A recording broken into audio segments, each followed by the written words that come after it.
mes chers élèves. Aujourd'hui, je serai votre cardiologue. Je vais vous parler d'un sujet très important qui nous intéresse, c'est l'hypertension HTA. C'est quoi? C'est une pathologie cardiovasculaire qui se définit par une pression artérielle trop élevée, c'est-à-dire la force exercée par le sang contre les parois des artères, elle est trop importante, elle est trop forte, de telle manière, s'il persiste, elle va conduire à un vieillissement des artères et notre cœur se fatigue. Quels sont les symptômes de l'hypertension? Je cite les palpitations, c'est-à-dire des battements du cœur qui deviennent trop rapides et réguliers, de la fatigue, de la somnolence, on a envie toujours de dormir, des vertiges, des troubles de la vue, le cas des mouches devant, une mouche devant les yeux, la nervosité, les maux de tête, les bourdonnements d'oreilles, saignements de nez et les nausées, etc., etc. Mais qu'est-ce qui provoque cette hypertension? Le facteur principal, l'obésité, le surpoids, l'excès de sel, la sédentarité, c'est-à-dire les gens qui ne se déplacent pas, qui sont souvent à domicile, qui ne sortent pas, le tabagisme, les gens qui fument, le diabète, les gens qui consomment de l'alcool, l'excès de cholestérol, l'alimentation déséquilibrée de manière générale. Est-ce qu'on peut faire baisser l'hypertension sans médicaments? Oui, c'est possible. Comment ça? Prenez une activité physique et arrêtez de fumer et arrêtez de consommer de l'alcool. Surveillez votre poids. Diminuez votre consommation du sel. Enrichissez votre alimentation en fruits, en légumes, en céréales et les laitages. Dormez bien, restez hydraté, buvez de l'eau et c'est va passer. J'espère que la capsule d'aujourd'hui vous a plu. À la prochaine. Vous devez savoir que la pression artérielle, c'est une constante biologique régulée. Sa régulation nécessite l'intervention du système endocrinien à travers les hormones qu'on verra ultérieurement et du système nerveux qui est un système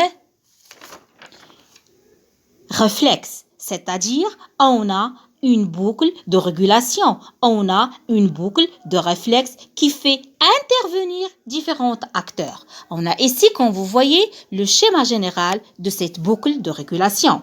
Tout d'abord, il faut pouvoir repérer quelle est la perturbation du milieu intérieur. Ici, ça va être une modification de la pression artérielle qui représente les stimulus, qui va stimuler des récepteurs qui se trouvent dans l'organisme, des capteurs qui détectent cette variation. Une fois stimulés ces capteurs, ils vont envoyer un influx nerveux sensitif à travers des nerfs sensitifs afférents vers le centre nerveux intégrateur. Ce dernier, il va intégrer l'information, il va la traiter, il va donner un ordre à travers un message nerveux moteur qui sera transmis par des nerfs efférents moteurs vers l'organe effecteur. Celui-là va recevoir l'ordre, il va modifier son activité et corriger la perturbation pour qu'il puisse revenir à une valeur normale, à une valeur de consigne. Que faire le cœur dans le cas d'une hypertension? Dans le cas où la pression artérielle est très élevée, par exemple, lors d'un effort physique. Donc, quel est le scénario qui se passe? Cette pression artérielle trop élevée, cette pression qui est supérieure à la normale constitue une perturbation. Il sera détecté par des récepteurs qui se trouvent au niveau de la crosse aortique et du sinus carotidien appelés les barorécepteurs. Ils seront stimulés, ce qui se traduit par une augmentation de l'activité des nerfs de Hering et des nerfs de Sillon, qui se traduit par une augmentation de la fréquence des signaux nerveux, c'est-à-dire des messages nerveux sensitifs ou bien des influx nerveux sensitifs qui seront transmis par les nerfs de Hering et les nerfs de Sillon vers le centre bulbaire, le centre nerveux situé dans le bulbe rachidien au-dessus de la moelle épinière. Ce dernier, il va intégrer ces données-là Elle va élaborer une réponse adaptée pour diminuer cette pression artérielle.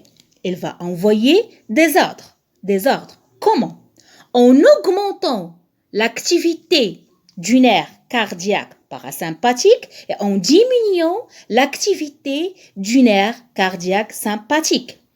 Le nerf parasympathique ou bien le système nerveux parasympathique va sécréter, va libérer un neurotransmetteur appelé l'acétylcholine